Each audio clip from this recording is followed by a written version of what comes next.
Hey Loma, my name is Isabel Almeida, and I'm one of your hosts for this semester's edition of Studio 2043. Studio 2043 is the final project of the Spring 2024 Intro to TV and Film Production class at Point Loma Nazarene University. Over the semester, our class has put in countless hours to produce 4 original short films and documentaries. In this edition of Studio 2043, we'll get a chance to watch those films. You'll hear from one crew member from each group who will tell their story about their journey from the first cut to the final cut. To kick things off, we're bringing in our first guest, Ava Bailey-Clue. Ava is the writer and director for Sunny, a film about a young man who stumbles upon a podcast. Welcome, Ava. So Ava, could you tell me about the theme you're trying to convey through the storyline of this film? Yeah, I guess you could say it's a coming-of-age film. It was mostly just based off of something that I think everybody could relate to coming to college. I mean, when you first get to college, it's kind of an awkward experience where you're kind of in between figuring out what you want to do while also navigating this new life that you're creating. So I think we definitely just wanted to convey a theme that everybody could have a relationship to or have a similar experience to.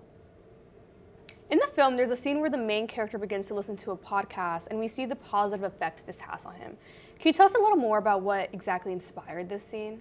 I think just coming out of that gray area when you first get to college, it's kind of just about realizing that college is meant to be a fun environment and it's meant to be a time of making friends and creating new experiences. So I think it was really just about trying to show that it does get better and it does get easier with time, and that kind of awkward stage when you first get here isn't the forever stage. Thanks for sharing your insight on that. Now we'll watch Sunny. Let's roll it.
Welcome back. That was Sunny. Up next, we have Sydney Bremer, the writer and editor of PB Running Club, a short documentary feature about the popularity of a local running club. Hi, Sydney. Excited to have you here. Could you share with us the process and challenges of doing an off-campus film? Yeah, so with any off-campus film, it's obviously a little ambitious. You don't have the ease at your fingertips of, being on campus. You have to drive to different locations. You also have to communicate with the club and the members. You can't just show up with the camera. So there's a lot of work that goes into prepping for an off-campus film. As you will see in your film, the PB Run Club has turned into a pretty significant social club. How did you prepare for the interview with Todd Barnett, the founder of PB Run Club? Yeah, so I obviously had to do a lot of research before. He's coming out with a new app, which he's going to talk about in the documentary, as well as expanding to multiple different cities now with multiple different running clubs. And so you definitely have to do your research and learn about what you're going to ask before you just show up for an interview. Great to hear from you. Let's roll PB Run Club.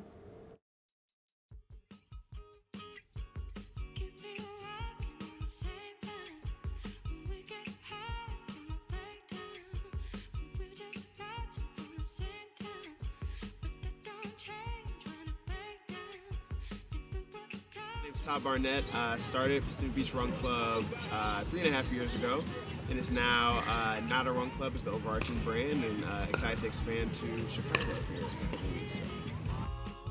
The club is really focused on being a social club that likes to run is our tagline. I started here at the park 3.5 years ago. With the idea of really just like building community. I enjoy starting things, and I wanted to make some friends. I moved here across the country 3 days before the stay-at-home order in 2020. Crazy timing, did not plan that out. Maybe the best, but ended up working out, ended up staying. Fast forward, in October, started in 2020 with 2 people from my apartment complex, so I just asked to come out. I was like, hey, I'm starting a run club. If you'd like to come out the next day. One lady I just met the day before. And that was the first run club, and my goal I had written down was to get to 15 people over the course of the next year, and long-term goal was to get to 25 people.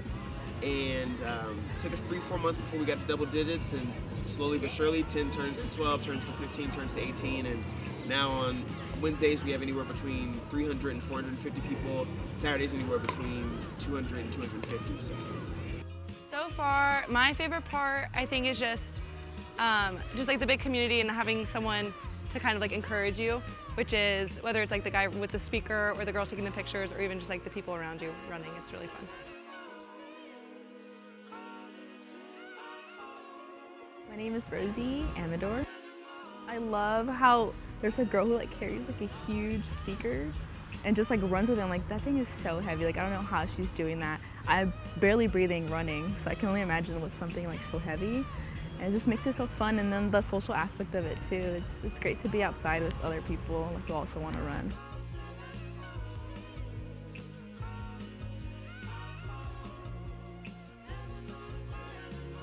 And the route is just beautiful. I mean, it's 5K. We get to go along the beach and the bay. So what inspired me was, just wanting to bring people together. Like I mentioned, I really enjoy creating community. And then also selfishly, like I wanted something that was around something that was healthy, free, active, all the kind of things that I enjoy doing. And so running was it. I've always been a runner. I grew up sprinting, and now I've transitioned to doing some more mid-long distance stuff. And yeah.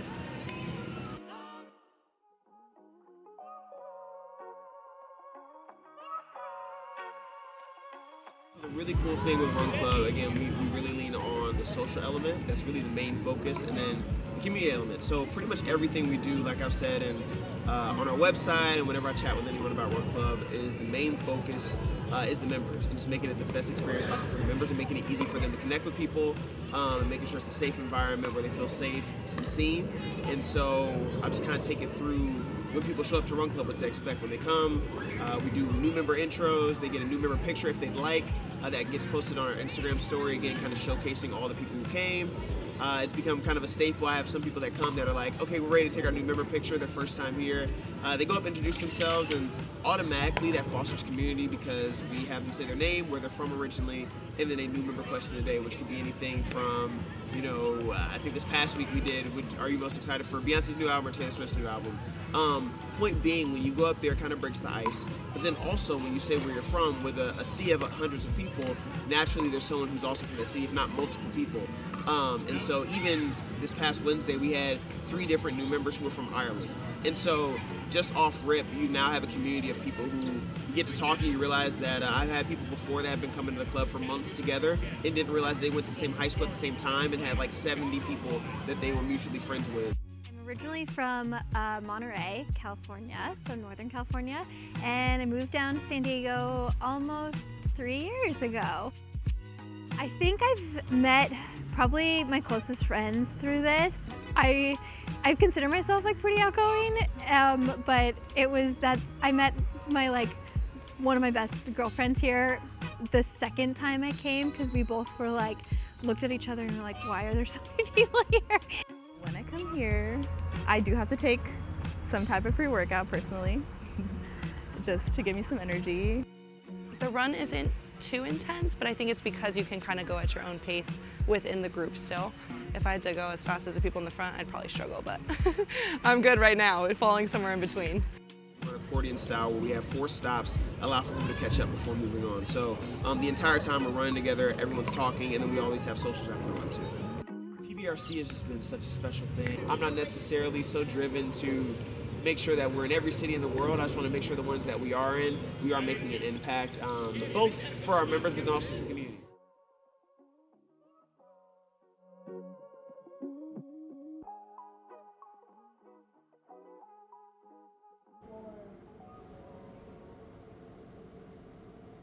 Welcome back. I am Rylan McFarland, your next host for Studio 2043. Let's jump back in.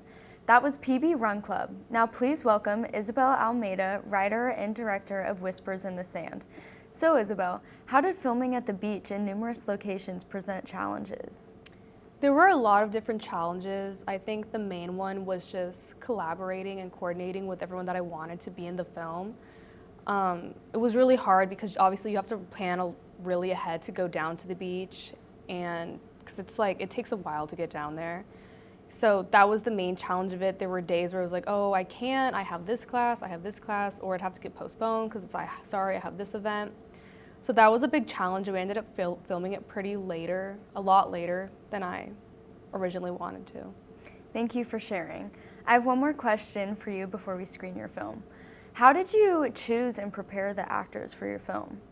I mainly chose the actors based on availability and how well I knew them. Obviously, if anyone wanted to, I would happily welcome them into the film. But I think I asked people who I already knew their schedules and I knew their availability. For example, my roommate was in the film, and that was really easy to just schedule because I know her schedule at school. Great. Let's watch Whispers in the Sand.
conciliated senses individually, insidiously are in any combination rhythmically. Shifting gears focus upon intensity rhythmically. Shifting gears focus upon intensity Great job. Thank you, Isabel. Up next, we have Carson, the director of Wavestorm Warriors, a short documentary about two students new to surfing but determined to conquer the waves behind PLNU. Welcome, Carson. This was such a fun film to watch. Can you tell us about how the concept for your film originated? Yeah, so I have a few buddies that were from Washington that I met down here. They live in the same hall as me, so we're pretty close, and they got into surfing from their RA, who took them out to Ocean Beach one day. And so they've been surfing like multiple times a week throughout the entire year. And they're still beginners, and so I wanted to go document the beginner scene at Loma. I know the advanced scene is out there a lot. There's a lot of short films about the advanced surfers, but I wanted to give the beginners a voice and you know, encourage people to get out there and surf for themselves. Mm-hmm. Were there any memorable moments about the film or production process? Yeah, the entire process was great. I mean, going out to the beach and just like seeing the ocean and the beautiful weather all the time was great. But our camera battery did die at one point, so we had to run back up the hill to one of the halls and charge it for like 30 minutes. But you know, it was just a tried and true error, and you know, that happened. So that tested our patience, but I think it turned out good. Mm-hmm. Thanks, Carson, and great job capturing the surf scene at PLNU. Now let's watch Wavestorm Warriors.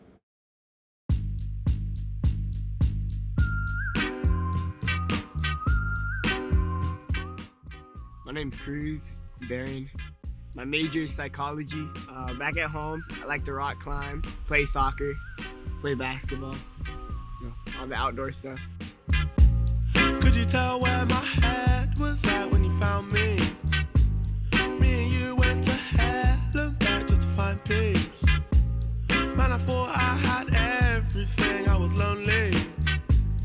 Now you're my head. I'm Gavin Concilio. I'm from Spokane, Washington, Eastern Washington. Pre-med, hoping to go to med school. Back at home, I'd say mostly just hang out with friends. Play a lot of video games, a lot of baseball, also basketball and football when I was younger. My first time surfing was when our RA, Micah, took us out to Ocean Beach. And I just chose to do it because it sounded fun. I didn't really have any intention of starting surfing, but I had a great time with it. Ended up buying myself a Wavestorm and getting out here. Yeah, for me, it was this guy actually. He brought me out here. I was on a little fun board, and I'll tell you now, it didn't go well. I didn't catch anything, and I got pummeled by a few waves. We look for the smaller waves because we're beginners. No shame in that. No shame in that, yeah. I'd say this is a new experience for both of us. Yeah, you know, we were born surfers, but absolutely, unfortunately, the environment we grew up in couldn't provide that. So, yeah, we're out here today, San Diego, California, coming from Spokane, Washington, southeastern part of Washington. Yeah, hoping to shred.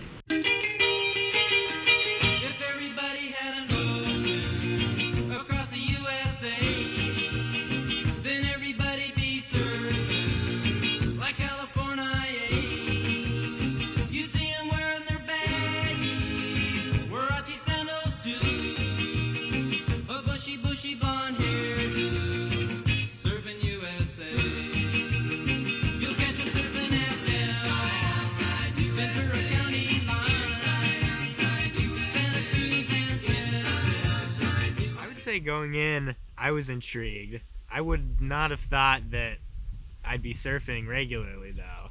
That just kind of happened after trying it a couple times. Going into Point Loma, I kind of wanted to start surfing. So I didn't expect myself to like it so much.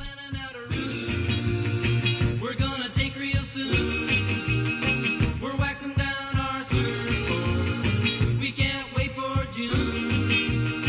We'll all be gone for the summer. Overall, I'd say it was a pretty solid day. Waves were on the smaller side for the most part, which was good. Surfing USA. Pacific Palisades. Had a couple at the end that were decent, but mostly just whitewater stuff, I would say. First 30 minutes out there, the waves were just absolutely pumping. The first wave I caught, it was a pretty steep one, and I was able to ride on the side of it, kind of ride it a little bit, but ended up bailing at the end there. It was a great day. It was cloudy for the first little bit, but then the sun came out. The waves got a little big at the end there, and we got pummeled pretty badly, so wanted to paddle in, couldn't take it anymore. My boy Paul out there, he was going for a wave, and I was just in front of him, and I decided, hey, I'm gonna snake his wave. So I yelled, "Party wave," and Paul said, nothing.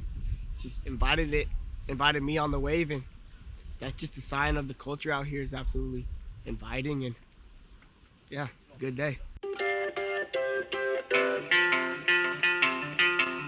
I thought love was only true in fairy tales, and for someone else, but not for me. Our love was out to get me. That's the way it seemed. Disappointment. This one time, there were, I was looking out there. We were like, it was like me, Jackson, we were like the only people out in the water. And I saw like a couple of fins poking out, and I thought it was a shark. So I started like paddling in and got all scared, and then I saw it jump out and it was a dolphin, which was kind of cool. Main thing I'm scared of is just some people yelling at you. One time, I was out there and my board accidentally hit some local guy, and he came up to me and he's like, "Hey man, you need to go over there. Like, you need to get out of here." So that kind of gave me a little conflict in my stomach. But other than that, looking for sharks, main thing. But other than that, it's a good time. Now I'm a believer, not a trace. Put doubt in my mind. I'm in love. It's riding the waves. The feeling you get when you're on a wave. It's a good feeling. Yeah, it's a good feeling. It's like nothing else is in your mind except for you in the water. Yeah, nirvana. I would say it feels a bit like you're just kind of floating. You feel like your back legs get picked up a bit. Yeah. You're just floating, you know? Yeah. It's like adrenaline, but like peaceful at the same time. That's a good way to put it. I feel like I've been continuing to get better at just staying up on the wave for longer and not losing balance in the middle of it. I think I can kind of ride it all the way through better now. For me, turning on the wave and getting back onto the wave, I've been working on that. I think the most important thing for starting out surfing is just paddle for everything. Just go for everything and then mess up a bunch, and then eventually you'll start not messing up. You just gotta try for everything is my main advice. Don't be afraid to get thrown around a little bit by the waves. If it looks too big but you want to go for it and fall in the water and get pummeled a couple times.